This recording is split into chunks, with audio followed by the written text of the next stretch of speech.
তো ভাবছি যে আমার চ্যানেলের নামটা নেওয়া হয় না, আজ না চ্যানেলের নামটি নেওয়াই যাক, তাই না?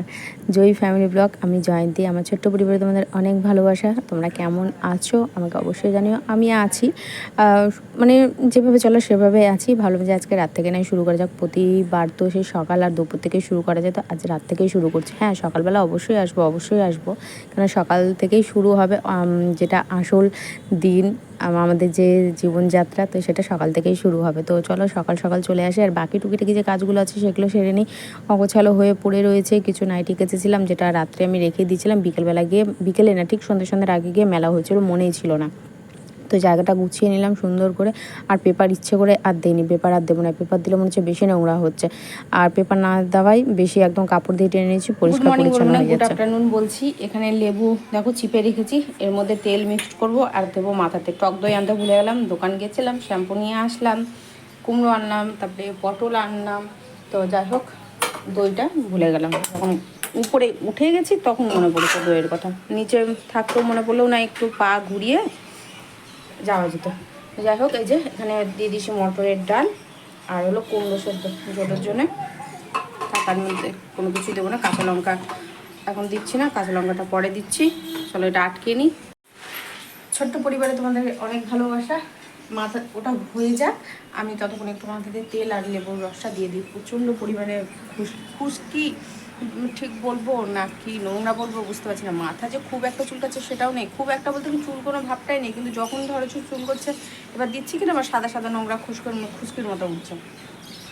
তো সেটাই ভাবছি যে একটু লেবু আর তো দই দেবো ভাবলাম, তো বললামই দইয়ের গল্পটা। তেল একসাথে দিয়ে দিই। এদিকে আমার ঘর দুয়ারে সমস্ত কাজ করতে গিয়ে তেল আর লেবুটা সম্পূর্ণ গোড়াতে আর মাথাতে একদম পুরো ঠিকঠাকভাবে বসে যাবে, চুলটাও সিল্কি হবে আর খুশকিটাও কমে যাবে। ঘরে সমস্ত কাজ পড়ে রয়েছে, এখনও পর্যন্ত কোনো কাজ করিনি, কাজটা শুরু করবো আর তোমরা দেখতে থাকো। রান্নাঘরের যা কাজ আছে সেটা তো ওদিকে করে আমি চলে আসলাম ঘরে।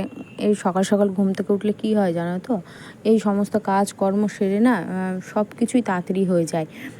একার ঘর এটা ঠিকই আছে, একার ঘরে না খাওয়ার কেউ আছে, না দেখার কেউ আছে, না মারতে গেলে না ধরার কেউ আছে, কি একটা কথাই আছে না, একা ঘরে সুখ ভালো, মারতে গেলে কি ধর কি একটা বেশ কথাই আছে। যাই হোক, ওটা এখন মনে করতে পারছি না।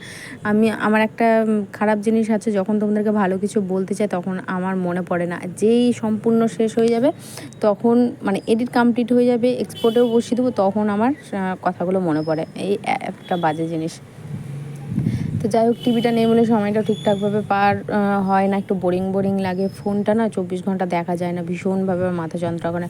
আমি চাদর আর বালিশের ওয়ার নিয়ে এসেছি। আমার না বালিশের ওয়ারটা খুললাম না, কভারটা। কোল বালিশ আর বালিশ ওটা আমারই কাজে লাগে, তো আমারই মাথার বালিশটা আমার, আর কোল বালিশটাও আমারই প্রয়োজন পড়ে। তো সেটা দেখছি পরিষ্কার হয়ে রয়েছে। আর জোটোর আর আরেকজনের যে আছে দীপের, তার বালিশটার ওয়ারটা খুবই নোংরা, যেহেতু মাথা ভেজা থেকে এসে মাথা দিয়ে দেয় ভিজা মাথা চুলে। আর জোটোরও লোমের নোংরা, ওষুধ এখন মাখছে নোংরা। তো আমার নোংরা হওয়ার প্রশ্নই আসছে না, কারণ মাথায় তেল দিয়ে বালিশে মাথায় দিই না। তেল দিচ্ছি, ধরো সমস্ত কাজকর্ম করে নিচ্ছে, মাথা শ্যাম্পু পড়ে যাচ্ছে, ভিজা মাথা কখনোই আমি বালিশ দিই না। তো এত পরিষ্কার থাকলেও তার জন্য কী করলাম, যে দু রকম ওয়ার, আর জোটো তো সবসময় সাদা ওয়ারই পছন্দ করে, তো ওটাতে সাদা ওয়ারই দিয়ে দিলাম, আর একজনেরটা লাল দিয়ে দিলাম। ওটা একটাই ছাড়া ওয়ার আছে, আর একটা ওয়ার একটা বালিশের কভারের মধ্যে আটকে রেখেছি, একদম সেলাই করে দিয়েছি, যেটা ছোটানো যাবে না।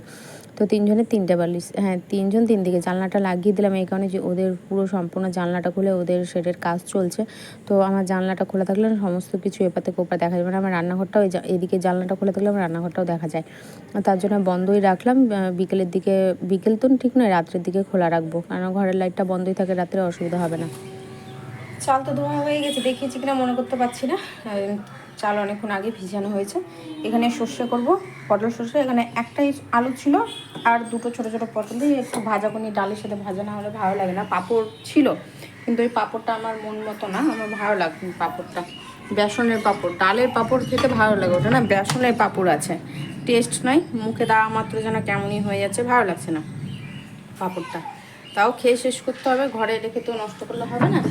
তো ভাত তো করবো, তার আগে আমাকে হাঁড়িটারি সব মাজাঘুষি করতে হবে। তো পণ্ডিতকে তো খাইয়ে দিয়েছি, এই যে হাঁড়ি এঁঠো, আমাকে ভাত আজার করে হাঁড়ি মেজে তারপর ভাত বসাতে হবে। আজকে তো নিরামিষ হবে। ওকে আম খাইয়ে দিলাম, আমটা তো এখানে রাখা ছিল, দেখেছিল তখনকার। আর এই যে পনির, এ হবে আজকে রান্না বান্না সব। পনির হবে, পটল সর্ষে হবে, আর এটা ভাজা হবে, আর লাউ দিয়ে অল্প একটু ফালি যে লাউ রেখেছিলাম সেটা দিয়ে আমি একবার একটু সিটি মেরে নিয়েছি। আমার সিটি তো ওই রকমই, জানি না কতটা হয়েছে। তো ডাল, ব্যাস এইভাবে আজকে রান্না। রুটি করতে ইচ্ছে করছে, কিন্তু যদি সময় থাকে তো অবশ্য করবো, নাহলে করবো না।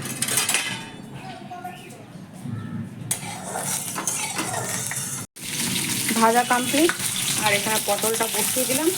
সর্ষেটা এখন আমি বেটে নেব, লাস্টে ভাত বসাবো। ও বললামই তো লাস্টে ভাত বসাবো। এই পটলটা হয়ে গেলে পনিরটা বসিয়ে দেবো, ডাল বসাবো। তাহলে 5 ফোড়ন দিলাম, তেজপাতা, 5 ফোড়ন, শুকনো লঙ্কা নেই তাই আর দিলাম না। আর লঙ্কা, লবণ, চিনি সব দেওয়া হয়ে গেছে। লাউ যখন দিয়েছিলাম পর থেকে আবার তো সিটি মারা হয়েছিল, লাউটা গলেই গেছে, ভাবছিলাম যে গলবে কি গলবে না, দেখো। তো যাই হোক, ভালো হয়েছে একদিক থেকে। ভাতে ডলে খেতে হবে না, একবারেই মুখে চলে যাবে। চিনি দিলাম, লবণ দিলাম, ডালটা ফুটবে। আর এই হলো পটল সর্ষা। হয়ে যেত, একটু গল্প করছিলাম আর কি, তার জন্য এই দেরি হলো। ফোন এসেছিল একটা বোনের, তো সে বোনের সঙ্গে কথা বলছিলাম, তো গ্যাসটা বন্ধ করে দিয়েছিলাম।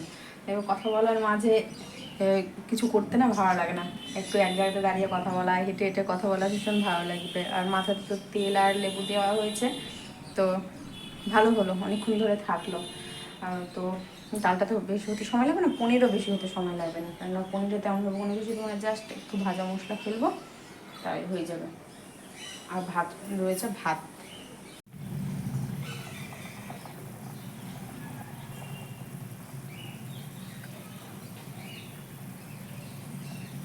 ডাল হয়ে গেছে, আর এখানে সামান্য পরিমাণে জিরে আর ধনে একবারে সামান্য পরিমাণে ভেজে নিয়েছিলাম, হালকা জাস্ট কড়াই গরম হয়েছে আর নাড়াচাড়া দিয়েছি আর নামিয়েছি। তো আমি দিয়ে দিলাম এর মধ্যে সমস্ত কিছু মশলা দিয়ে দেবো। মশলা তো বাটবো না, গুঁড়ো মশলা যা রয়েছে সেটাই দেবো আর কি। লঙ্কার গুঁড়ো আর গোলমরিচ, এছাড়া আর কোনো কিছুই দেবো না। হ্যাঁ, আরেকটা মশলা দেবো, ওই তন্দুরি চিকেন মশলা রয়েছে সেই গুঁড়ো মশলাটা দেবো, ব্যাস তাহলেই হয়ে যাবে। আর কোনো কিছু এতে পড়বে না। কাসুরি মেথি দেবো ভেবেছিলাম, কিন্তু সেটাও দেবো না, কেন সেটা দিলে না আবার জোরও খেতে চাবে না, কাসুরি মেথি আবার জোরও খেতে পারে না। আর সবসময় দেখবে ভালোও লাগে না কাসুরি মেথি, মাঝে মধ্যে এই প্লেন যে রান্নাটা হয় সেটা ভালো লাগে। আর একটু কর্নফ্লাওয়ার দিয়ে দিচ্ছি, কালকে আমি যে চিলি চিকেন করেছিলাম কর্নফ্লাওয়ার দিতে ভুলে গেছি, তো আজকে মনে পড়লো হুট করে। তো থিকনেস যে ভাবটা আর কালারটা ওটা একেবারেই চলে আসবে। আর প্রত্যেকটা রান্না আজকে সত্যি বলছি, নিজের রান্না নিজেই নাম করতে হয় না, রান্না না ভালো হয়েছিল। নিরামিষ রান্না আমার কাছে সচল একটুকুও ভালো হয় না, তো ভালো হয়েছিল। আর এদিকে সব কিছু বসিয়ে দিয়ে ভাত হতে হতে এদিকে বাসন টাসন সমস্ত কিছু মাজা গেলো, ঘর মোছাও কমপ্লিট হয়ে গেছে। এখন শুধু বাকি থাকলো আমার, মানে আমার দিক থেকে আর হলো জোটোর দিক থেকে। আর জোটোর দিক থেকে একটা কাজ, সেটা হলো খাওয়ানোকে এখনও বেঁধে রেখেছি। ও উপরে আছে, ওকে বলেছি তো নামলে তো ঠ্যাং ভাঙবো আমি, তার জন্য উপরে আছে। আর এই হলো রান্না, তো ফুল এক ঝলক দেখে নাও, তখন তো একটু একটু করে দেখানো হয়েছে। ডাল, ওদিকে পটল সর্ষে, পনির আর কুমড়ো সেদ্ধ জোরের জন্য, আর ভাজা।